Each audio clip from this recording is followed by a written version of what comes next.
तीन महामंत्र। ओम त्वमेव साक्षात् श्री महालक्ष्मी महासरस्वती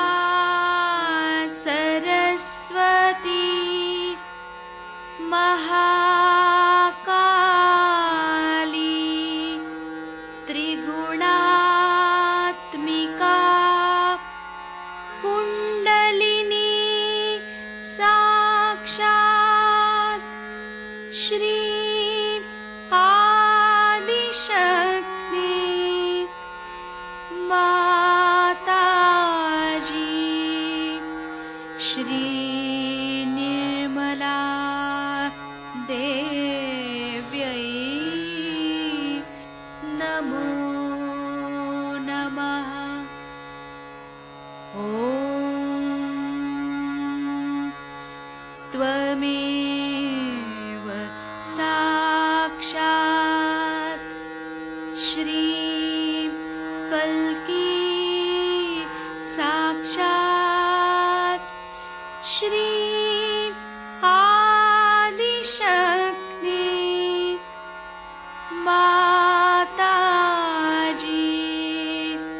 श्री निर्मला देव्यै नमो नमः। ॐ त्वमेव साक्षात् श्री कल्की साक्षात् श्री सहस्रार स्वामिनी मोक्षप्रदायिनी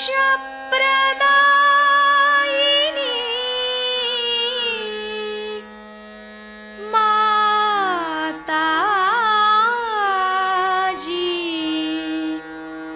श्री निर्मला देव्यै नमो नमः। श्री गणेश मंत्र। ओम त्वमेव साक्षात् श्री गणेश साक्षात् श्री आदिशक्ति माताजी श्री निर्मला देव्यै नमो नमः।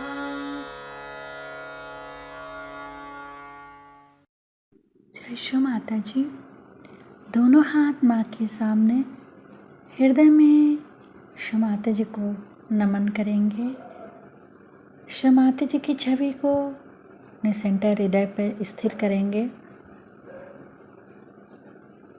परम पूज्य श्री माता जी, कृपा करके हम सभी के हृदय को अपने रहने के योग्य बनाइए। श्री माता जी, हम सबको क्षमा कर दीजिए, हम सभी अज्ञानी हैं।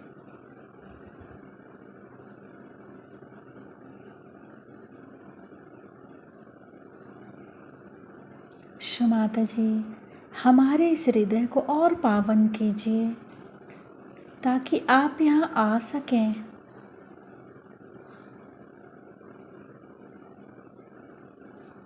माँ की छवि को सेंटर हृदय पे निरंतर देखते हुए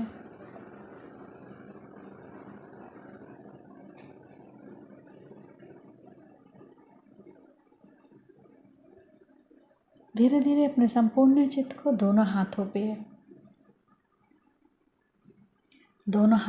को देखते हुए माँ से प्रार्थना, श्री माता जी कृपा करके हमारे दोनों हाथों की ओर देखिए।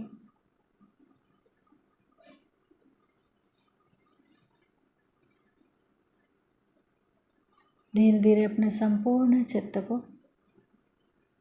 सेंटर मूलाधार। सेंटर मूलाधार को अपने चित्त को वहाँ स्थिर करेंगे। श्री माता जी, आप ही तो श्री गौरी और गणेश हैं। कृपा करके हमारे अंदर श्री गणेश जी की निर्भयता दीजिए। श्री माता जी, हमारे अबोधिता और पवित्रता की रक्षा कीजिए।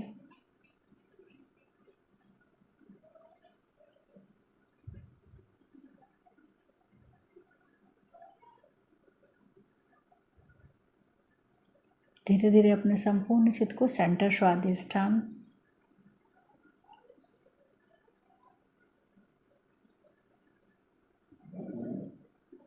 सेंटर नाभि,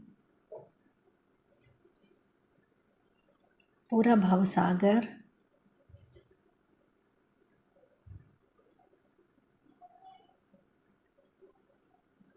सेंटर हृदय,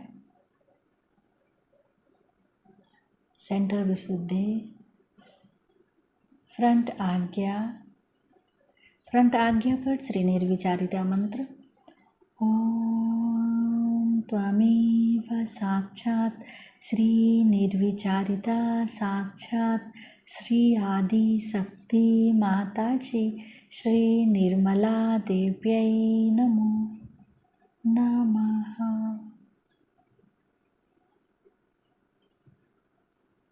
बैक आज्ञा।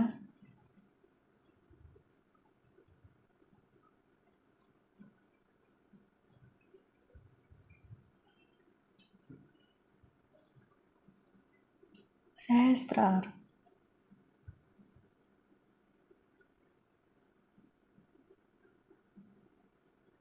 सहस्त्रार पर एक चित रहेगा, एक चित सेंटर मूलाधार, दोनों जगह एक साथ। सहस्त्रार से सेंटर मूलाधार,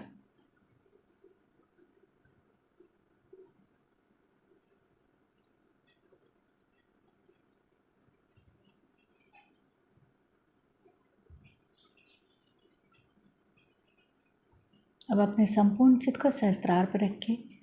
अमृतवाणी सुनेंगे।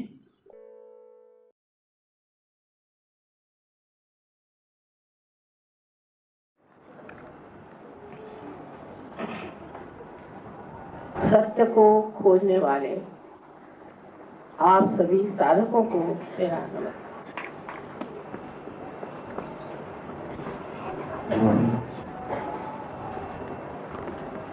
पहले तो मैं चाहूंगी कहना कि जब भी नोएडा आने का प्रोग्राम बनता है तो मेरे रास्ते में इतनी रुकावटें हो जाती हैं, और आज एक पुली जैसा बंद हो गया था।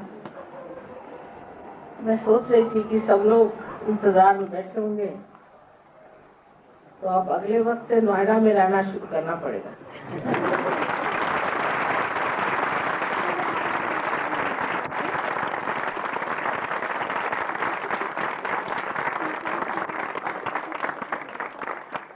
लेकिन प्रतीक्षा भी एक बड़ी भारी चीज है।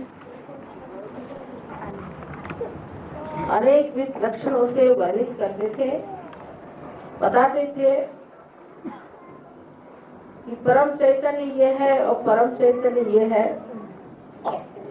कभी निराकार को बताते थे, कभी साकार को बताते थे, और समझाते थे कि इस निराकार को प्राप्त होना ही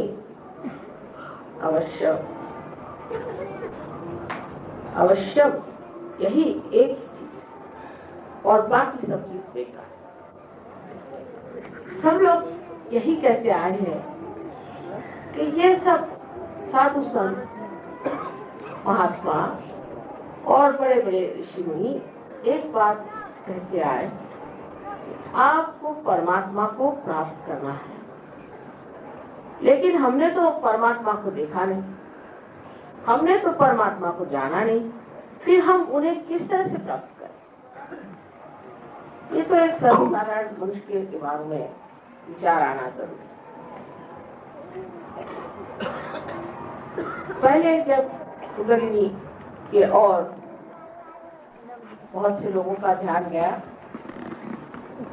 तो उन्होंने तो चक्रों में घूमना शुरू कर दिया, क्योंकि मनुष्य या तो लेफ्ट को जा सकता है, राइट को जा सकता है। लेफ्ट से राइट पे घूमते हुए इस तरह से लेफ्ट से आया, राइट पे गया, राइट, इस तरह से चक्रों के चारों तरफ घूमने लगे। उसे चक्र दिखाई देते, उनका रंग दिखाई देता और उसमें बसे हुए देवता भी दिखाई देते हुए। तो उन्होंने ये बात की शुरू की कि चलो ये देवताएं हैं, इनकी पूजा करो, इनकी पूजा करने से और आप परमात्मा तक पहुंच जाएगा। उसको साकार रूप में उन्होंने लोगों के सामने प्रस्तुत किया। लेकिन जब बाद में लोगों ने देखा कि ये तो सिर्फ इन साकार रूप की बात कर रहे हैं, बड़े बड़े ऋषि मुनियों ने, संतों ने ये सोचा कि ये साकार रूप की बात करने से तो इन्हें साकारों की मूर्तियां बना ली और उसकी पूजा करके बैठे रह गए। जैसे कि आपको शहद चाहिए तो आप फूलों की बात करिए। फूलों की बात उन्होंने शुरू कर दी कि भाई फूल ऐसे होते हैं, इस तरह के फूल हैं, उस तरह के फूल हैं, इसमें शहद है, उसमें शहद है। लेकिन वो तो बात रह गई। उसके बाद साधु संतों ने विचार किया कि चलो साकार की बात छोड़ो, निराकार की बात। निराकार में ये कहो कि हमको तो सिर्फ शहद चाहिए और बाकी फूलों की बात बंद कर दो, क्योंकि ये लोग तो उसी में भूल गए, उसी में पकड़े हुए हैं, उसी में बैठे हुए हैं। तो चलो निराकार की बात करें। तो उन्होंने निराकार की बात शुरू कर दी। उन्होंने कहा कि परमात्मा को निराकार में ही प्राप्त करो। शहद की बात शुरू कर। पहले तो फूलों की बात हुई और फिर शहद की बात। लेकिन उनके लिए जो यथार्थ था, वास्तविक बात थी, उनके लिए जो असलियत थी, वो सबके लिए भ्रम था। साकार की बात भी एक बात थी और निराकार की बात भी एक बात थी। बातें होती रही, लेकिन किसी ने प्राप्त नहीं किया उस निराकार। उस निराकार को प्राप्त करने के लिए आपको मधुकर होना चाहिए। अगर आप मधुकर नहीं है तो इन बातों से आप उसे पा नहीं। पर हर बार उन्होंने ये बात कही, चाहे वो साकार वाले हो चाहे निराकार वाले। महाराष्ट्र के एक बड़े भारी कवि नामदेव थे, जिन्होंने साकार की बहुत पूजा की, विठल की पूजा की और विठल के चरणों में अपने पूरी तरह से समर्पित किया। उनकी एक नौकरानी थी, वो भी इसी तरह से रघुबाई, उसने भी उस पर बहुत सारे भजन लिखे और यही वर्णन किया कि अब मैं तो परमात्मा में लीन हो गई हूँ, उसे एकाकारिता मैंने साध्य कर दी। तो लोग उसको विश्वास नहीं करते, वो सोचते थे कि क्या पागल जैसी बातें करें। नामदेव पर भी किसी को विश्वास नहीं था। एक दिन नामदेव एक दूसरे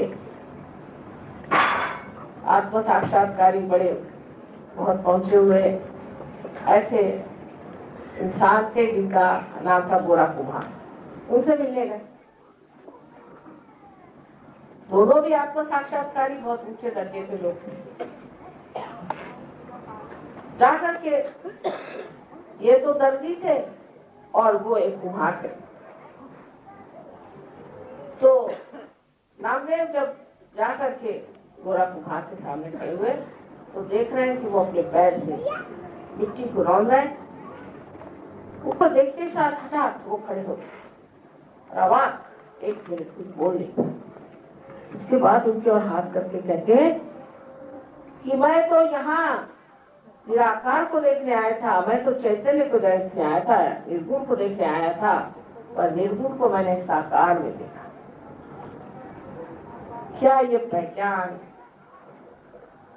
और ये क्या समझ और इस तरह की आपसी श्रद्धा और भक्ति सिर्फ योगियों के बीच में हो सकती। मनुष्य मनुष्य को नहीं समझ सकता। उसके बाद नामदेव जी नानक साहब के पास आए, जहाँ कबीरदास जी भी थे। श्री नानक साहब ने बहुत बड़ा कार्य किया कि उस वक्त जो जितने आत्म साक्षात्कारी साधु संत थे, उनकी वाणी उन्होंने गुरु ग्रंथ साहब में लिखा, जिससे वो इसी लोगों की वाणी पढ़े और कुछ न पढ़े। लेकिन नामदेव से उन्होंने कहा कि अब तुम निराकार पे लिखो, साकार पे बहुत लिखा। तो उन्होंने भी निराकार में लिखना शुरू कर दिया। उन्होंने भी बहुत कुछ निराकार पे लिखा और पंजाबी भाषा सीखे। मैंने उनकी इतनी बड़ी किताब देखी है जिसमें उन्होंने पंजाबी में निराकार का भी वर्णन किया और बहुत सुंदर वर्णन है। अब वो महाराष्ट्र से एक दर्जी चले आए, ये गुरु नानक साहब यहाँ इतने बड़े पूजे हुए थे। आपस का उनका मिलन, आपस की समझ, आपस का अपनापन किसी न किसी बड़ी सूक्ष्म दृष्टि से हुआ हो, कोई न कोई ऐसी अंतर्विधि से हुआ है जिससे इन्होंने आपस में पहचान किया। यह पहचानना अपने को जाने बगैर नहीं होती। अभी जब हम देख रहे हैं तो हम कहते हैं मैं मेरी आंख से देख रहा हूं। जब हम सुन रहे हैं तो कहते हैं कि हम हमारे कान से सुन रहे हैं, और जब जान भी रहे हैं तो हम सोचते हैं हम अपने बुद्धि से जान रहे हैं। लेकिन ये जो मेरी आंख है, मैं कौन, और जो मेरे कान है उसमें का मैं कौन, और जो मेरी बुद्धि है उसमें का मैं कौन है। वो मैं कौन जानने के बाद जो कुछ भी देखा जाता है, जो कुछ भी सुना जाता है और जो कुछ भी जाना जाता है, वो एक मेव सत्य और वही एक मेव निराकार परमात्मा का दर्शन। इस आत्मा की प्राप्ति के बारे में सब लोगों ने बहुत शंकाएं करी, पहले भी करी और आज भी करी। जितने जितने बड़े बड़े संत साधु हो गए, इतने बड़े बड़े पैगंबर हो गए, सबको मारा, सबको तकलीफ दी, परेशान किया और चाहा कि हमारे नाम से एक धर्म शुरू हो जाए, उनके नाम से एक धर्म शुरू हो जाए। मैं हमेशा कहती हूँ किसी पेड़ पर बहुत से फूल अलग अलग समय पर एक जीवित शक्ति के साथ पैदा हुए थे और उसी जीवित शक्ति से वो पनप रहे थे। लेकिन लोगों ने फूल ये तोड़ लिए और कहा ये मेरा, ये मेरा, ये मेरा, और अपने को बड़ा बड़ा समझ करके और उस सूखे हुए फूलों को मान लिया और असलियत को छोड़ दिया। इसलिए वो भाईचारा जो नामदेव में और गोरा कुम्हार में है, वो मनुष्य जाति में नहीं दिखाई देता है। बात बात को लेकर लोग झगड़ा करते हैं। जैसे मैंने देखा कि भाई तुम इस मोहल्ले में रहते हो तो मैं इस मोहल्ले में रहता हूँ, तो ठीक है, हमको तो झगड़ा करना ही चाहिए क्योंकि तुम तो दूसरे मोहल्ले में रहते हो। अब सब लोग एक मोहल्ले में कैसे रहेंगे? फिर कहेंगे अच्छा तो तुम एक मकान में रहते हो और मैं दूसरे में रहता हूँ, तो हम तो दो हो गए, तो हमको झगड़ा करना चाहिए क्योंकि दो हो गए। फिर तुम एक कमरे में रहते हो, मैं दूसरे में रहता हूँ, मियाँ एक कमरे में रहते, बीवी दूसरे कमरे में रहती, तो झगड़ा होना ही हुआ क्योंकि दोनों दो कमरे में रहते। लेकिन एक होने के लिए हमें क्या करना चाहिए और क्या हमें होना चाहिए जिससे हम सब एक हैं? ये सिर्फ दिमागी जमा खर्च न हो, ये सिर्फ भावना मात्र न हो, लेकिन ये हमारे अंदर एक सत्य स्वरूप हमारे अंदर ये प्रकट हो, जिस तरह से हम आज देख रहे हैं क्या रोशनी है। इसके लिए हमारे आत्मा का हमें दर्शन होना चाहिए, क्योंकि आत्मा जो है ये विश्वव्यापी है।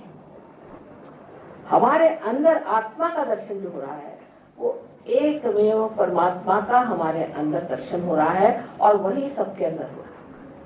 जैसे अलग अलग शीशे लगे हुए हैं, उसमें एक ही चीज दिखाई दे रहा है, फिर दूसरा कौन? लेकिन जब तक ये दर्शन हमें नहीं होते तब तक हम दूसरे में ये चीज देख नहीं पाते हैं। हम अपने को अलग सोचते हैं, उसको अलग सोचते हैं और उसके दर्शन को पहचान नहीं पाते। इसीलिए हम लोग आपसी, इसको कहते हैं प्यार या आपसी समझ या आपसी गौरव और आपसी मान हम नहीं करते। हाँ, पैसे के लिए करेंगे, किसी मतलब के लिए करेंगे, किसी वजह से करेंगे, या ज्यादा से ज्यादा माँ बाप है इसलिए करेंगे,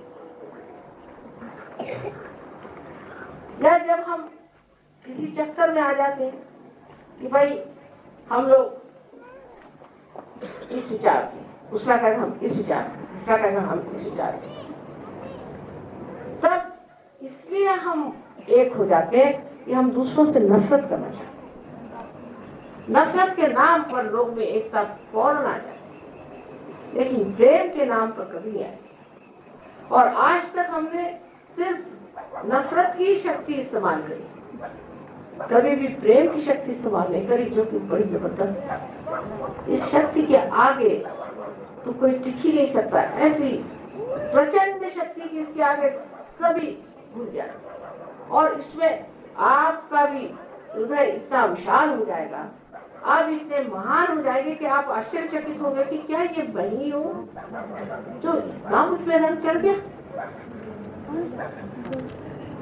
जो मैं इतना बदल गया, मुझ में इतना परिवर्तन आ गया। मैं तो इस तरह का था, ये हो क्या गया मुझे? हुआ कुछ नहीं। जो आपके अंदर सूक्ष्म शक्ति है, जिसके बारे में डॉक्टर साहब ने आपको बताया कि आपकी माँ अपनी अलग अलग माँ है। इस माँ ने आपको जागृति दे दी, आपको जन्म दे दिया दूसरा, और इसके कारण आपने अपने आत्मा के प्रकाश को पाया। इस आत्मा के प्रकाश को पाते ही आप दूसरे ही हो जाते हैं। अंधेरा भी हो जाए समझ लीजिए, तो आप जानिएगा नहीं कौन आपस में बैठा है। आप किसको गुजरते चले जा रहे हैं, आप किसको ढकेलते चले जा रहे हैं, आप किसकी जगह लेते चले जाए, कुछ दिखाई नहीं देता। ऐसे प्रकाश आ जाएगा, आप समझ जाएंगे कि हम सब एक पेंडॉल के नीचे बैठे हैं आराम से। ये प्रकाश आज इस दिल्ली में, इस नोएडा में, और या तो इस भारतवर्ष में आना तो जरूरी है ही, पर सारे संसार में आना जरूरी। लेकिन दुर्भाग्य ऐसा है कि इस प्रकाश का स्रोत आपका देश, इसी देश से यह प्रकाश सारे संसार में फैलने वाला है। आप ही इसका लैंप है, समझ लीजिए। आप ही इस प्रकाश को देने वाले, क्योंकि ये आपकी जिम्मेदारी हो गई। बाहर के देश जो है वो ऐसे बढ़ रहे हैं जैसे कि एक वृक्ष बढ़ जाता है, लेकिन इसके मूल तो इसी देश में बसे हुए हैं, इसी देश में इसके मूल है। और ये जो बाहर का पेड़ है, इसको अगर इसका सत्व नहीं मिलेगा ये तो मर जाएगा, और उसका सत्व यही खोया हुआ हम लोगों में बचा। वो पेड़ सारा सूख रहा है, उनको मालूम है कि हमारा सत्यानाश, वो जानते हैं। हम लोग सोचते हैं कि वो बड़े अमीर है, ये कुछ नहीं है। देखिए बड़ी दुर्दशा है, क्योंकि मैं तो वहां रहती हूँ, मैं जानती हूँ, सबको देख देख मैं आई हूँ। और वो आते हैं यहाँ पर, और बम्बई में जैसे ही आते हैं तो जमीन पे अपने दोनों हाथ रख के माथा टेकते हैं, ये योग गुरु हमें भी थोड़ा प्यार। तुमने तो हिंदुस्तानियों को बहुत देखा, हमको भी थोड़ा प्यार। और इस तत्व के आप धरोहर आपके पास है, हेरिटेज है आप, और उसे आप छिपाए बैठे। ये सारे गुण आपके अंदर हैं। सारे संसार की भूख आप विवाह कर सकते हैं, सारे संसार में शांति आप दे सकते। इतिहास में नाम जाएगा आपका जब आप सहयोग में उतरेंगे और लोगों के सामने दिखाएंगे कि सहयोग से मनुष्य किस स्थिति में पहुंचा। उत्तम मनुष्य हो जाए। इतना ही नहीं, उसके जितने भी गुण हैं उसमें एक नम्रता है, अत्यंत नम्र होकर के, अत्यंत प्रेममय होकर के, और वो इतना शक्तिशाली होता है कि उसके अंदर कोई खराबी टिक नहीं सकती, वो भाग जाती है। तो इसकी सबसे बड़ी जिम्मेदारी मैं कहती हूँ हिंदुस्तानियों पर है। गर्व होगा नहीं तो अगर ये दुनिया मिल गई तो हिंदुस्तानियों की खोपड़ी पर इसकी जिम्मेदारी। हम लोग अटके कहाँ है, मेरी समझ ही नहीं आता। हमने अपने देश के बारे में कुछ जाना ही नहीं, तो हम इस देश को प्रेम कैसे करेंगे? इतनी सीमा में बन गए हैं, इतनी छोटी छोटी बातों में उलझ गए हैं, ऐसे हम शुद्ध हो कैसे? अरे हमारे यहाँ तो एक से एक महानुभाव है, वो तो किसी ने देखे नहीं। हमारे यहाँ जैसे राजा महाराजे हुए हैं, किसी ने देखे नहीं। वहाँ के राजा महाराजाओं को देखो, इंग्लैंड के एक राजा ने तो अपनी 7 पत्नियों को मार डाला। यहाँ अगर कोई अपने पत्नी को मारे भी तो उसको उठा के लोग फेंक देंगे राजा को। ऐसे देशों में वहाँ जाकर आप देखिए कि जहाँ बच्चों को, एक लंदन शहर में 2 बच्चों को उनके माँ बाप मार डालते हैं 8 दिन के अंदर, एवरी वीक। ये तो वहाँ का कमाल है। और हम लोग जानते नहीं कि हमारे पास कितनी चीजें हैं। हमने क्या क्या पाया? आज सब डांस देखा, ये साकार में परमात्मा का दर्शन साकार में बताया जा रहा है। जैसे कि मैंने उनसे बताया कि चाइना में मैं गई थी और जापान में मैं गई थी, तो लाओ से वैसे ही विदितामा जो 2 आदमी थे, उन्होंने निराकार में इसका दर्शन दिया। उनकी सब प्रणालियां निराकार में, और उसमें उन्होंने अपनी कला सब बनी हुई, उस कला में उन्होंने उसको बांध के निराकार दिखाया हुआ है, और यहाँ साकार में दिखाया जाता है। पर इसका कोई अर्थ कोई समझता थोड़ी है, कोई जानता थोड़ी है इसमें क्या दिखाया जाता है। इन्होंने दिखाया है कि हमारे साथ उस प्रेम की शक्ति है, जो शक्ति दुष्टों का संहार कर सकती है, और वो शक्ति जो साधु संत है उनको बचा सकती है, धर्म का उत्थापन कर सकती है, और मनुष्य को आत्म साक्षात्कार दे सकती है। ये सारी बातें इसमें कही गई। लेकिन क्या हम इसे कभी देखेंगे अपने अंदर? या वही भजन गाते फिरेंगे कि हाँ भाई ये भजन में लिखा है कि तुम अपने को खोजो। जो भजन में लिखा है अपने को खोजो, उसको पढ़ने से क्या आप अपने को पा सकते?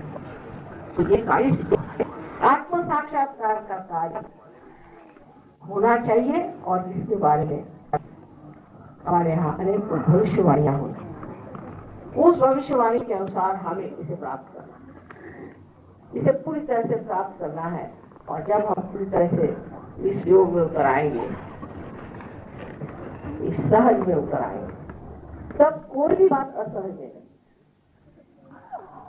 कोई भी परेशानी नहीं, मौज में आया। जैसे कबीरदास जी ने कहा, जब मस्त हुए फिर क्या बोले, अब तो मस्त हो गए, अब क्या बोले? बोलने की जगह ही नहीं रही, हम तो मस्ती में आ गए।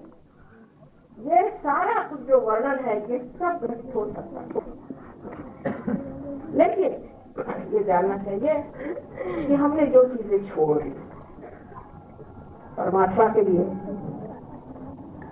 बहुत हमने देखा, मान पान पैसा ये वो, चोरी चकारी, उसको काट, उसको मार, उसको बता, उसका नाम बदनाम कर, सब कुछ कर ली, झगड़ा झगड़ी सब खत्म हो गया। और वो छोड़ करके आज हम सहयोग में आए, तो हम किस लिए आए? वो चीजें अभी हमारे साथ लड़ा रही हैं। तो ऐसा ही होगा कि एक पैर मकर के मुंह में है और एक पैर नाव में, तो आप तो बच नहीं सकते। लेकिन कभी कभी नाव भी डावाडोल हो जाए, तो इस नाव की भी जिम्मेदारी आप पर है कि जो आपको पार उतारे और आपको ले जाए। उस नाव को भी आपको सुरक्षित रखना, और उसके लिए अपने में वो संबंध तैयार करना है, अपने अंदर वो शक्ति तैयार करना है जो प्रेम की शक्ति है। मैं बार बार यही कहूंगी कि ये प्रेम की शक्ति है। इसमें किसी तरह की नफरत नहीं।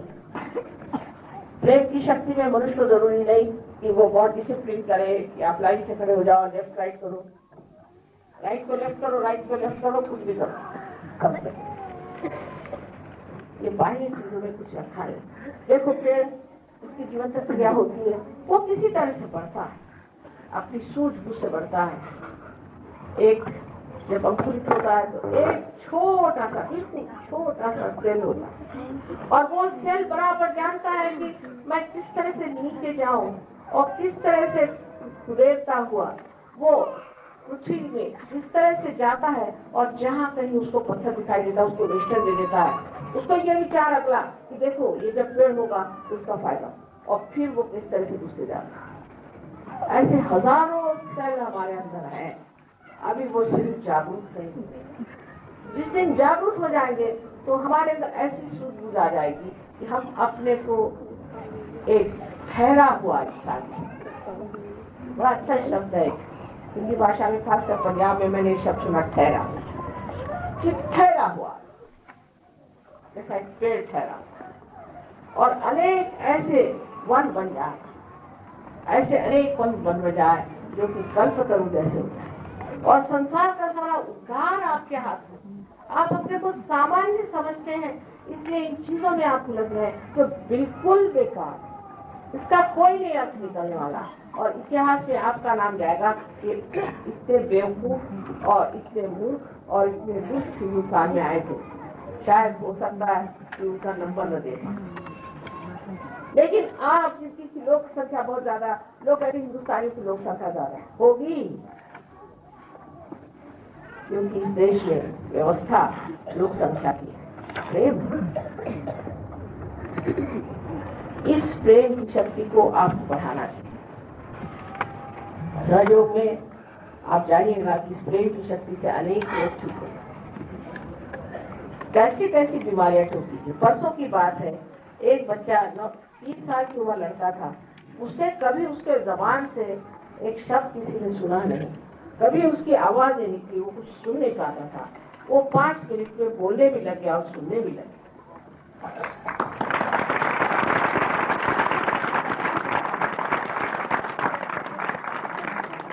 कम करोति आचारम बहुगुण लंबे ले, ये सहयोग की कृपा, सहयोग की कृपा से आप भी जानते हैं कि कितने ही ब्लड कैंसर सब कितनी बीमारियां ठीक हुई। अब मैंने आपसे बताया कि पर्थ में अभी हम रहते तो हमने एड्स की भी बीमारी ठीक है,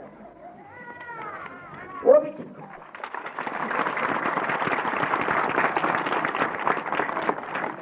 लेकिन ये तो कम से कम होगा।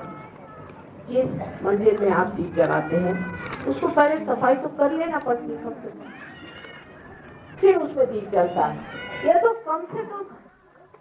और मन की शांति, और आप में एक साक्षी स्वरूप, जिससे आप सबको साक्षी स्वरूप होकर देखते हैं और समझते हैं।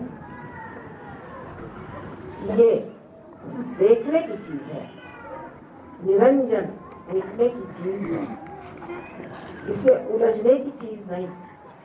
सब आनंद आपके अंदर उमड़ के गंगा जैसे बहने लगे। ये सब अनुभव आपके सामने है, आपके बीच है, आपको मिलने वाला है, आप प्राप्त कर सकते हैं, आप योग्य हैं।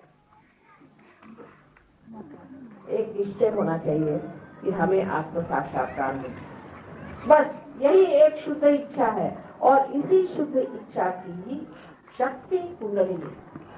बाकी सब इच्छाएं अशुद्ध है, यह जानते हैं आप, क्योंकि बाकी कोई भी आप इच्छा करते हैं उसके तृप्ति के बाद आप आनंद नहीं प्राप्त करते, आप दूसरी और तीसरी और चौथी चीज को खोजते। इस चीज को प्राप्त करना भारतीयों के लिए बहुत आसान है, बहुत आसान है। मैं जहाँ भी जाती हूँ, आप ही जैसे हजारों लोग आते हैं, सब पार हो जाते हैं, पर उसमें से कितने पनप करके पेड़ बनते हैं ये देखना। जैसे अगर कोई बीज उग जाए, ईसा मसीह ने कहा है, और वो ऐसी भूमि पे पड़ जाए जहाँ वो पनप नहीं सकता, तो वो तो व्यर्थ ही किया ना, इधर का रहा न उधर का रहा। हालांकि इतने लोग पार हो जाएंगे कि आपको स्वयं आश्चर्य होगा कि मैं कैसे हो गया। और ये कि ब्रह्मानंद से आपकी कुंडली निकल करके आपको लगेगा ठंडी हवा आ रही, चारों तरफ चैतन्य, आपको लगेगा सब कुछ हो जाएगा। और 4-5 दिन आपको ऐसा भी लगेगा कि हाँ क्या मजा आ रहा है। पर इसमें जमना पड़ता है, और उस जमने की एक स्थिति के लिए ज्यादा से ज्यादा महीना भर सोचना पड़ता है। अगर निश्चय पूर्वक आप ये करें, निश्चय पूर्वक ये कार्य, मैं देखती हूँ कि दुनिया में इतने झूठे हुआ है, इतनी छोटी बातें बताते हैं, आप लोगों से पैसा मांगते भिखारियों जैसे। ये गुरु कैसे हो सकते हैं? तो आपके नौकर होंगे, तो भिखारी होंगे जो आपके पैसे रहते हैं। मैं अगर आपको पैसा दूं तो क्या आप मुझसे ले लेंगे? आत्मसम्मान नहीं, दूसरों के पैसे पे जी रहे हैं और आप उनको पैसे पे पैसे चढ़ाए जा रहे हैं। पैसे से कभी परमात्मा मिल सकता है? उसको तो बेचारे को पैसा भी समझ में आता, उसको क्या बैंक पता है? ये तो आपका सरदर्द है, पैसा, बैंक, इकोनॉमिक्स, पॉलिटिक्स। परमात्मा का इसके क्या संबंध? और ऐसे झूठे गुरुओं के पीछे पड़ करके, और आप, मैंने देखा है लोग, हाँ मेरे गुरु ने मुझसे बताया है 1.25 लाख आपको नाम 1.25 लाख, उसको इतना नहीं आता तो परमात्मा को पाई नहीं सकता। 1.25 लाख नाम लिखे बैठे। एक गुरु ने मुझे बताया है कि तुम इस पे पहाड़ पे चढ़ो, 7 मरतबा और 7 मरतबा, और एक आदमी पानी मत पियो, थोड़ी कर।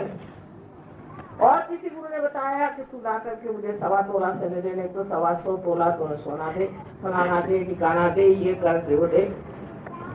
मुझे तो लगता है कि अच्छे देना चाहिए, उसके बगैर ठीक नहीं होने वाले। और आप उनको इतने देते हो, इतनी श्रद्धा, हाँ मेरे क्या गुरु है, क्या करते? नहीं, ऐसा कुछ करते, सिर्फ सेवा की पेटी है। वो तो उस पैसे के ऊपर कुछ बोलते नहीं, वो बोलते नहीं, मौनी है। अच्छा और फिर तुम वहाँ क्या कर जाए? नहीं, वहाँ सेवा की पेटी है माँ, उसमें आप चाहे 2 डाल, चाहे भी डाल, आप चाहे 1 रुपया डाल दो, चाहे 1 लाख डाल दो, या 50 डाल दो, उनको सब मान्य है। वाह वाह, बहुत ही अच्छा है। और इसलिए धर्म से लोगों की श्रद्धा हटती भी जाएगी, क्योंकि ये कोई धर्म हुआ? पैसे कमाने के धन नहीं। इसी प्रकार सारे धर्मों में आजकल, सारे धर्मों में गड़बड़। हमारे क्या मंदिरों में कम है, कि मस्जिदों में कम है, कि गुरुद्वारे में कम है? कहीं पर भी मुझे नहीं दिखाई देता कि सच्चाई से उस परमात्मा की प्रार्थना।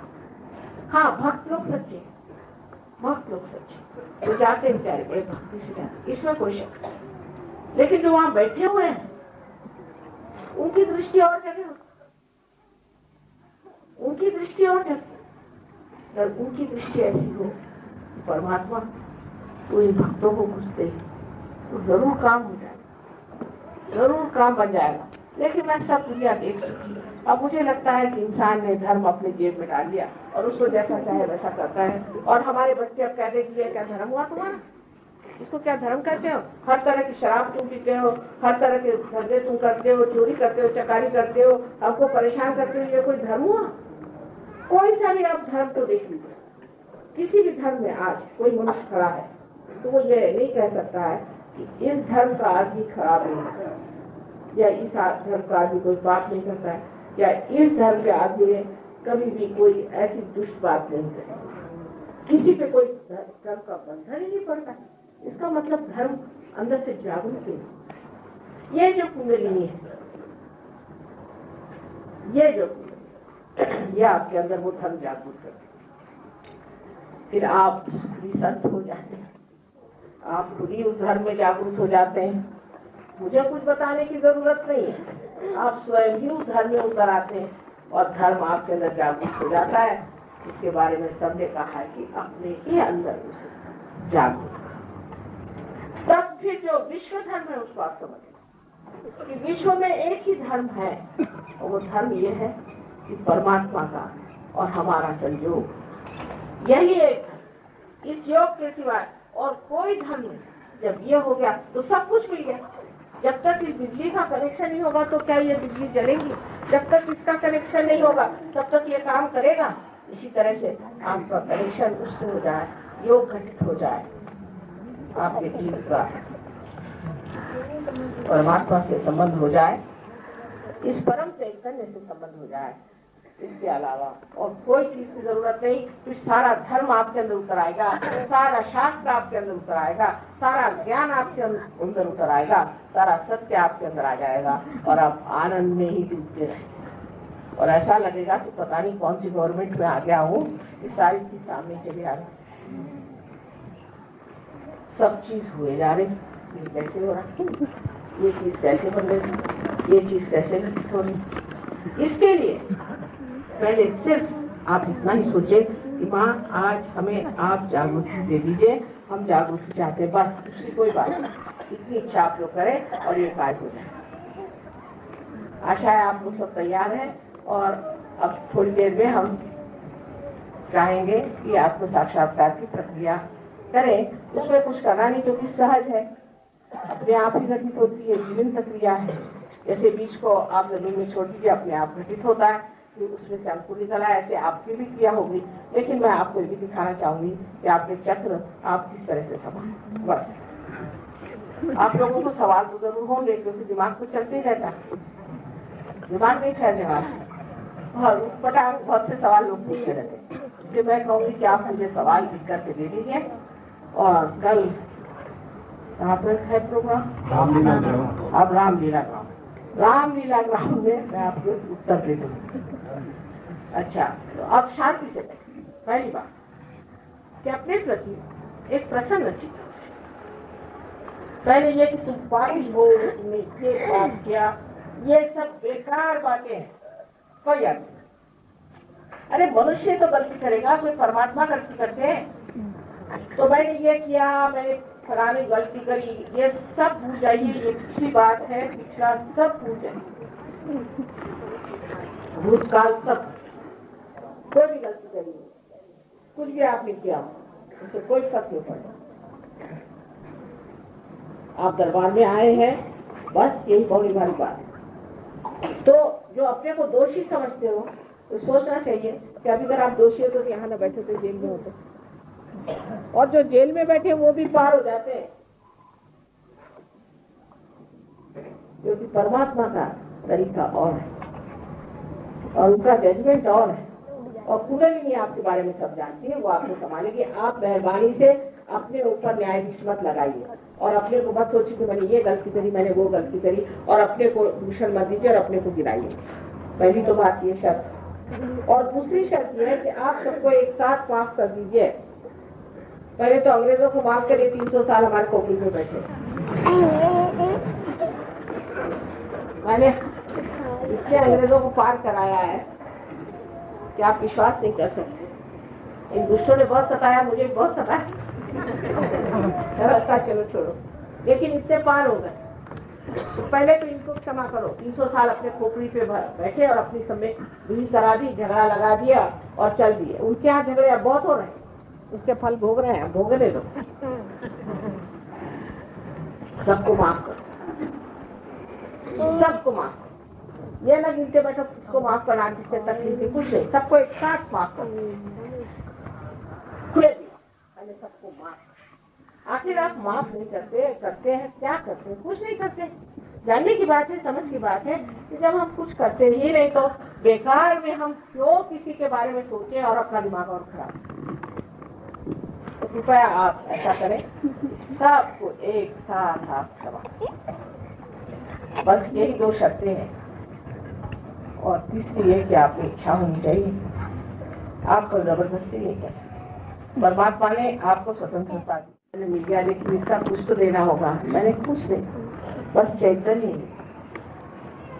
जब आप गंगा जी में स्नान करके आते हैं तो एक उसके साथ घाघर भी भर के आते हैं कि दूसरों को भी गंगा जल दे देंगे। इसी प्रकार ये दूसरों को चैतन्य दो और कुछ नहीं। जैसे एक दीप प्यारे एक दीप जल सकते हैं, आप सब लोग बहुत कार्य है नोएडा में कर सकते हैं। और उससे आगे मैंने सुना है कि हापुड़ में और गाजियाबाद में और उससे आगे मेरठ तक आप लोग पहुँचे।